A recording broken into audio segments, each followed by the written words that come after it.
कुर्बान, तू एतरो खामोश ऐं उदास छो आई? ज़ीनत, नाउमीदी इंसान के मायूस कंदी आहे। मूं तोखे केतिरो दफ़ा चयो त अॼु को मुंहिंजो महिमान पियो अचे, के सुठा कपड़ा पाए, हथनि वारनि में राबिल जा गजरा लॻाए, सुठो मेकअप कर।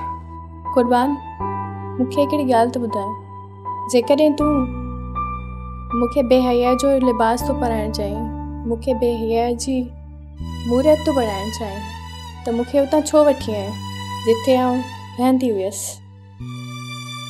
सिमी, तोखे कहिड़ी ख़बर त मां छा थो चाहियां? मां बि उहो न सम्झी सघी आहियां। मूं मथां बेपनाह दौलत लुटाइण खां पोइ बि तव्हां मूंखे कॾहिं बि मर्द वारी अख सां न ॾिठो आहे। हिकु बेडरूम में गॾु हूंदे बि तो में मूं में वरनि जी विथियूं छो आहिनि? ज़ीनत, मां पंहिंजी ज़िंदगी में अलाए केतिरी अयाशी कई आहे। मुंहिंजी ज़िंदगी में अलाए केतिरियूं आयूं ऐं हली वियूं। मूंखे अहिड़ी का औरत नज़र न आई जंहिंजे वजूद में पाकीज़गी हुजे, जंहिंजे रूह में सचाई हुजे, जंहिंजे वजूद जे अंग अंग मां इंसानियत जी खुशबू अचे, जंहिंखे देवी जो दर्जो ॾे, उनजे वजूद खे तवाफ़ कजे।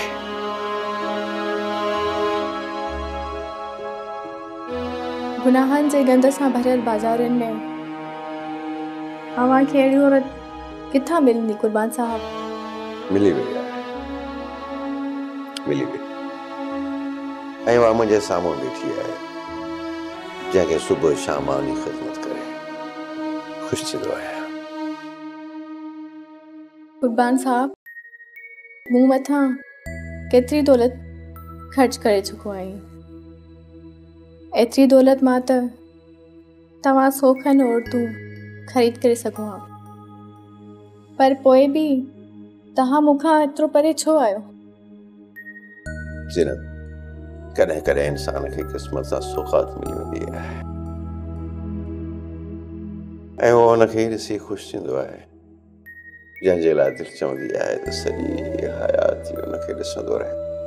कुर्बान साहब, तुंहिंजी नज़र में मां हिकु ख़ूबसूरत रबड़ जो रांदीको आहियां, जंहिंखे ॾिसण सां तुंहिंजे रूह खे राहत मिले थी। न, ईअं न आहे ज़ीनत। रबड़ जो रांदीको हिकु अहसासनि ऐं जज़्बनि खां ख़ाली हूंदो आहे। तूं त हिकु इंसान आहीं जंहिंखे ॾिसण सां दिलि में इज़त ऐं एहतराम पैदा थींदो आहे, ऐं उन्हनि अहसासनि मां कॾहिं ओरांगे बि न सघियो आहियां, ऐं न वरी ओरांगण जो इरादो अथनि।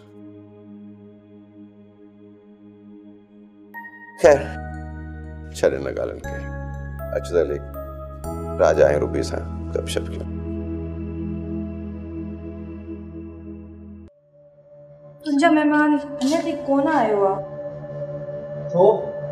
तोखे छा जी तकड़ आहे? मूंखे डॉक्टर ॾांहुं वञिणो आहे, अॼु मुंहिंजो फाइनल टेस्ट आहे। रूबी, छा पोइ तूं फिट थी वेंदी आहे?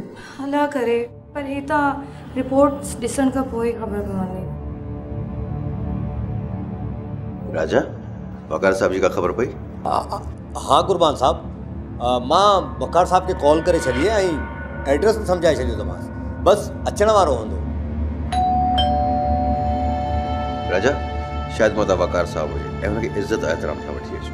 इज़त बेगम जे नाले सां ना ही मुंहिंजो को माइट आहे, ऐं ना ही कोई एहतराम नाले सां मुंहिंजो को सोट मासात आहे।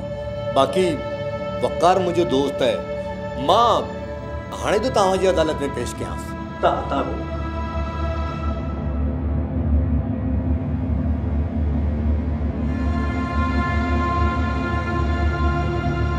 कुर्बान, वकार सर केरु आहे? वकार साहब राजा जो दोस्त है ऐं ॾाढो खुशदिल इंसान है, खुश मिजाज माण्हू आहे। ज़रूर तो वांगुरु को तमाशबीन हूंदो।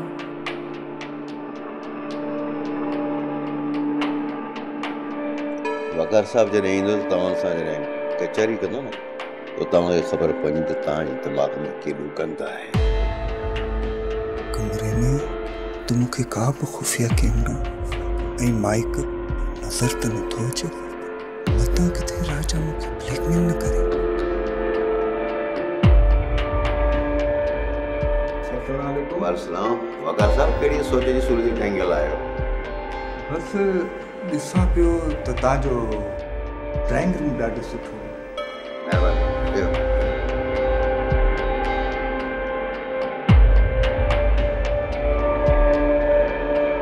वकार साहब, मां ॼाणा थो त तव्हां परेशान छो आहियो। तव्हां घबरायो न। राजा दोस्तनि सां लेखा नाहे कंदो। न न राजा, अहिड़ी ॻाल्हि न आहे। तूं दोस्तनि जो तारुफ़ त करा। वकार साहब, ही मुंहिंजी वाइफ आहे रूबी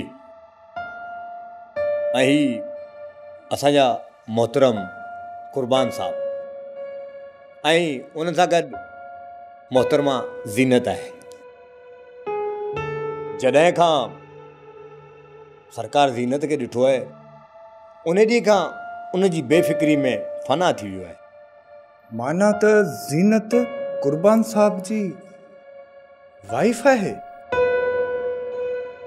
वकार साहब, ज़ीनत कुर्बान साहब जी वाइफ बणिजे या लाइफ बणिजे उहो अञा ताईं तय नाहे थियो।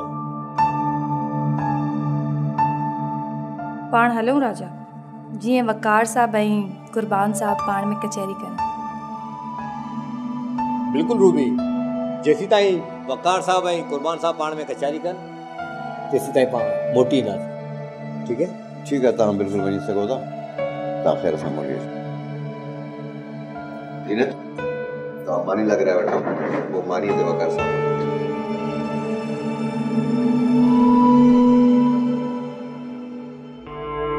मूंखे त कॾहिं बि मूं माटली माउ नाहे सम्झो ऐं न ई अदा के वरी मूं कॾहिं इहो अहसासु थियणु ॾिनो त हू मुंहिंजो माटेलो भाउ आहे। पोइ बि बाबा जी वफ़ात खां पोइ उन्हनि मूंखां मुंहुं फेरे छॾियो। मूंखे हिते अकेलो छॾे वञी लंडन खे आबाद कयो। छा हिन एॾे वॾे घर में मूंखे हाणे अकेलो रहणो पवंदो? हा, अकेलो रहणो पवंदो, छो जो ही घर मुंहिंजे मरहूम बाबा जी आख़िरी निशानी आहे।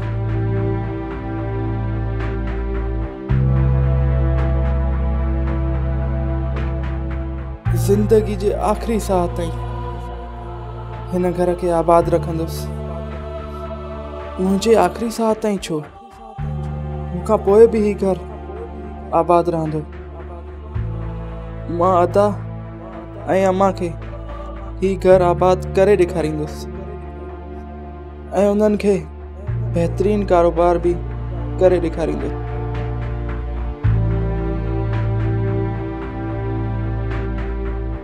उन्हनि खे पंहिंजे पेरनि ते भी ॾेखारींदुसि। हिकु ॻाल्हि मुंहिंजी सम्झ खां ॿाहिरि आहे। तव्हां जहिड़े माण्हू जंहिं सॼी उमिरि अयाशी में गुज़ारी हुजे, उन माण्हू खे ज़ीनत में अहिड़ी कहिड़ी ॻाल्हि नज़र आई?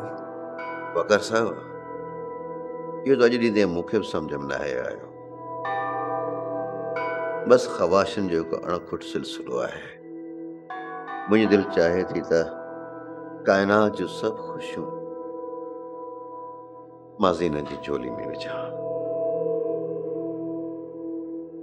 पर शायदि इहो मुंहिंजे बस में न आहे। कुर्बान साहब, मूंखे फ़क़ति एतिरो ॿुधायो त इन ज़ीनत सां तव्हांजो रिश्तो कहिड़ो आहे? वकार साहब, मुंहिंजी ज़िंदगी में अलाए केतिरियूं छोकिरियूं आयूं, पर उन्हनि छोकिरियुनि सां हिकु औरत ऐं हिकु मर्द जे सिलसिले ते मां महदूद रहियुसि। वकार साहब, मां ज़ीनत खे कॾहिं बि औरत जो एहसास न ॾियारियो ऐं ज़ीनत जी मुंहिंजी दिलि में इज़त ऐं एहतराम आहे। मोहतरम तव्हां ज़ीनत खे पंहिंजी वाइफ ठाहे सॼी ज़िंदगी उन जी इज़त ऐं एहतराम करे सघो था। खेसि हे सभु ख़ुशियूं तव्हां ॾेई सघो था। वकार साहब, ईअं करण सां मूंखे केरु नथो रोके सघे, पर मां पंहिंजे ज़मीर खे मारणो थो चाहियां। मूं सम्झियो कोन।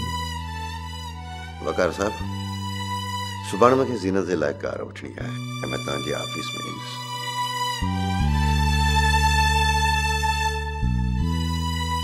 कुर्बान साहब, तव्हांखे मुंहिंजे मथां एतिरी फज़ूल ख़र्ची करण जी काई ज़रूरत नाहे।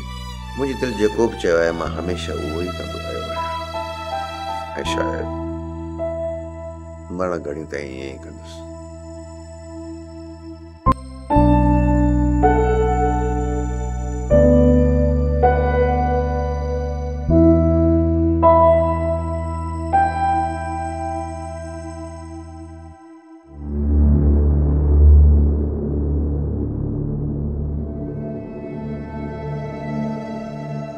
राजा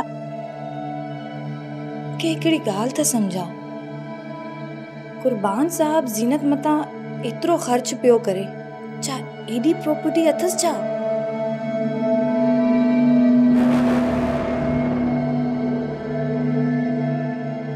रूबी, तमाश भी निक अहिड़ी बीमारी आहे जेका बादशाहन खे बि फ़क़ीर बणाए छॾंदी आहे। तमाशबीन हिकु अहिड़ो नशो आहे जेको हीरोइन जीअं हूंदो आहे, इंसान छॾण बि चाहींदो आहे पर छॾे न आहे सघंदो। पर राजा, हिन वक़्तु कुर्बान साहब सां गॾु रहण में असांजो कहिड़ो फ़ाइदो? फिलहाल त को बि फ़ाइदो न आहे। जॾहिं कुर्बान साहब जा पैसा खुटी वेंदा त ज़ीनत जी सूरत में असांखे फ़ाइदो ई फ़ाइदो आहे। इहो नामुमकिन आहे राजा, छो जो कुर्बान साहब हुन छोकिरी जे करे केतिरियूं तकलीफ़ूं बर्दाश्त कयूं आहिनि ऐं हुनखे हुन माहौल मां कीअं कढो आहे। सबर त कर, मुंहिंजो नालो राजा आहे। मां इहो खज़ानो हथ करे वॾनि माण्हुनि वांगुरु रातो रात अमीर थी वेंदुसि।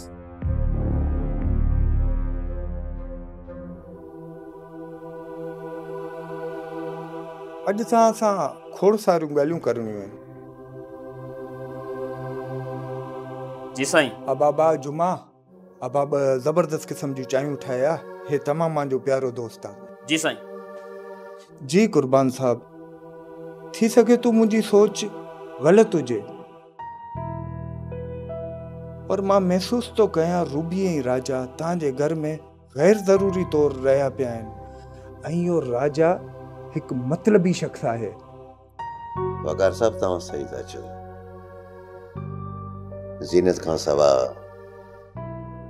ऐं अवां खां सवा मूं वटि हर अचण वञण वारो माण्हू मतलबी हूंदो आहे। कमाल आहे। मूंखे भेण जी त ख़बर न आहे, पर रूबी ऐं इहो राजा तव्हांखे बेवकूफ़ था सम्झनि। पर तव्हां छो ॼाणी वाणी ॿिन्हिनि खे घर में विहारियो आहे ऐं उन्हनि ते पैसो था ख़र्च कयो? वकार साहब, दुनिया खे धोखो ॾियणु तमामु आसान कमु आहे, पर पंहिंजो पाण खे धोखो ॾियणु ॾाढो ॾुखियो कमु आहे।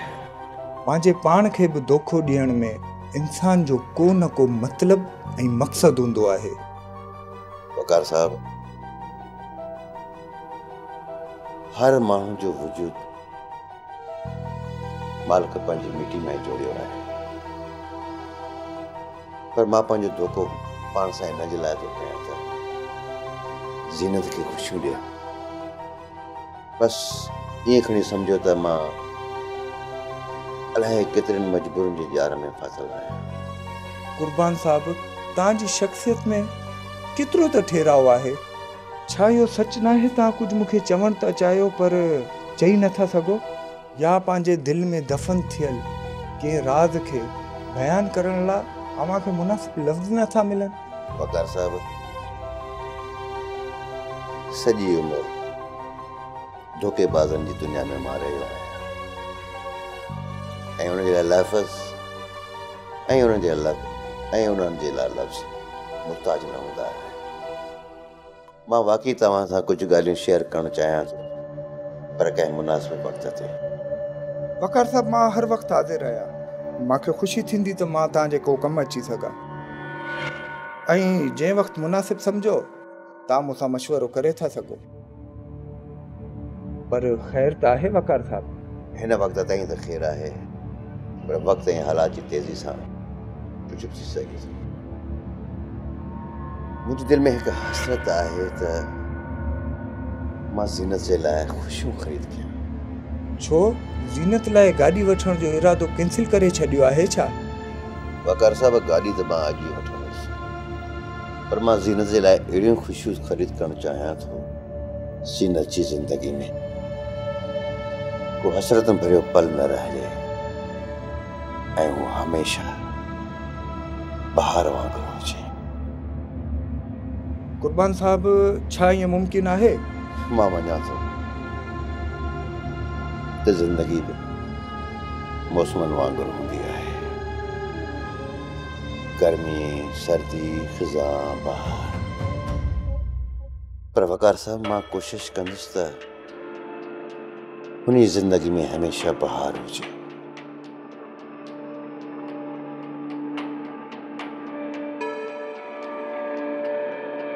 ख़ुदा अव्हां जूं सभु ख़ुशियूं पूरियूं करे। हे वकार साहब, चांहि पियो।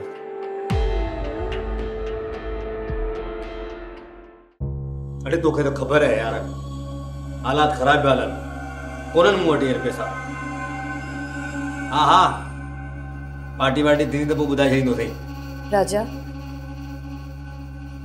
कुर्बान अॼु तोखे कार वठण जे लाइ न वठी वियो? कुर्बान साहब जी मर्ज़ी वारो आहे। ओ, मूंखे त ईअं लॻे थो हू कार परचेस करण जे लाइ न वियो आहे, ऐं हू ज़ीनत सम्झे पई त हुन जे लाइ कार अचे पई। रूबी, तूं कुर्बान साहब खे चङी तरह सुञाणे थी। कुर्बान साहब जेको चवंदो आहे उहो ई कंदो आहे, ऐं ज़ीनत सां त कुर्बान साहब जो रूह जो रिश्तो आहे। कार कीअं न वठी सघंदो? कुर्बान साहब त ज़ीनत लाइ ज़िंदगी बि कुर्बान करे सघे थो। काश मूंखे बि को अहिड़ो माण्हू मिलिया जेको मुंहिंजी हर ख़्वाहिश पूरी करे।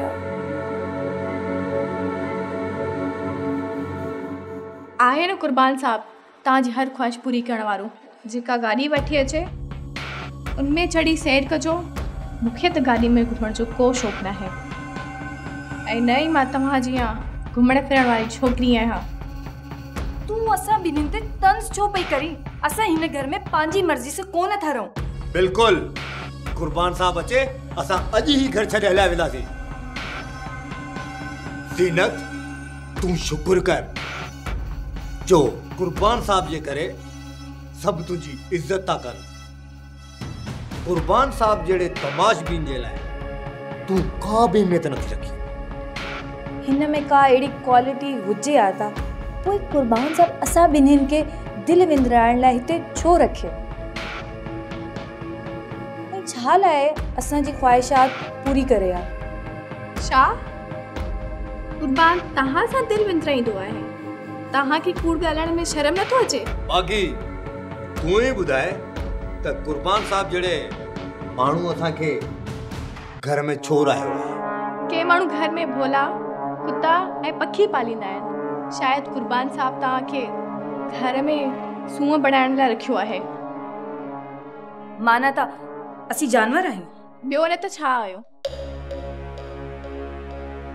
बेवकूफ़ आहे कुर्बान जेको तव्हां ॿिन्हिनि जूं ज़रूरतूं पूरी करे रहियो आहे।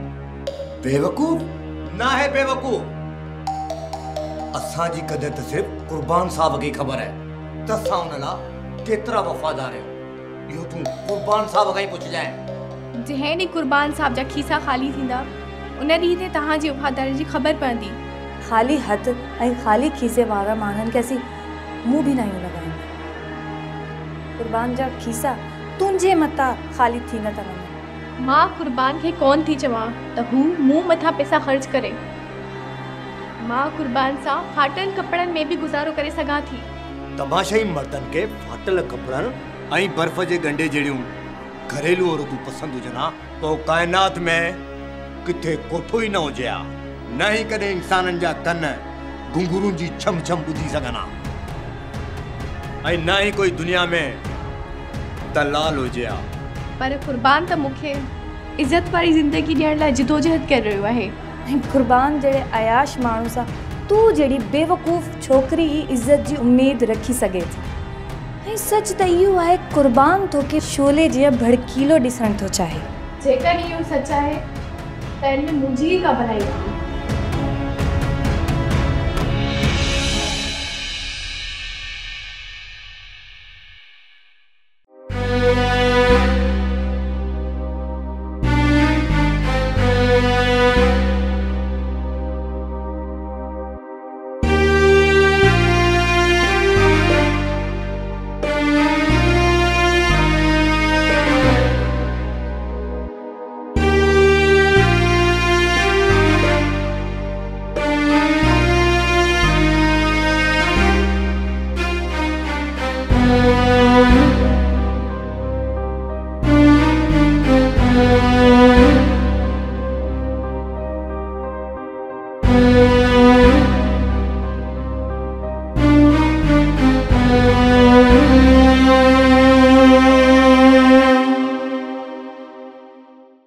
सब्सक्राइब कयो असांजो ऑफिशियल YouTube चैनल सिन TV HD ड्रामा ऐं वधीक अपडेट लाइ बेल आइकन खे क्लिक करियो।